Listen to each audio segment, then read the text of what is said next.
Se dice que en esta casa de Santa Elena se asentó la emperatriz Carlota, esposa del emperador Maximiliano de Habsburgo. Por ello, al municipio se le conoce como Villa Carlota. El campamento en donde se estableció ahora es una humilde casa habitada por don Pedro. En su humilde hogar, el señor de 93 años se gana el pan de cada día elaborando ricos cacahuates que su hijo cosecha en la milpa.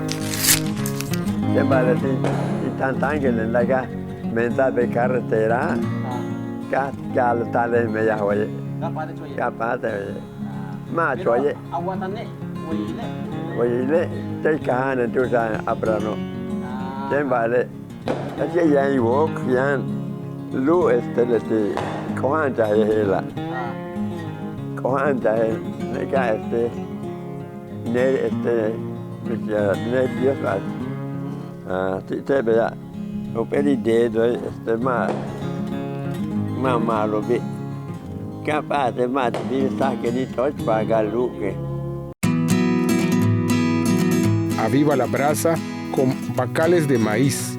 Don Pedro nos contó que hace muchos años los bacales se usaban como papel higiénico, aunque usted no lo crea. Ahora sembramos el crollo, están más delgaditos del bacal. A los cacahuates les agrega aceite, sal y chile molido y durante 3 horas vigila que obtengan la cocción ideal.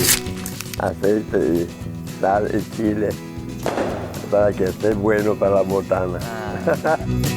No tiene dinero suficiente para remodelar el antiguo hogar de la polémica emperatriz, pero eso no lo acongoja. Mientras tenga vida, salud y trabajo, él será feliz. Con imágenes de Carlos Pacheco, información de César Gómez, Teleyucatán te informa. Teleyucatán te informa, de lunes a viernes, 8 de la noche, con Lenny Magaña y Carlos Rodríguez.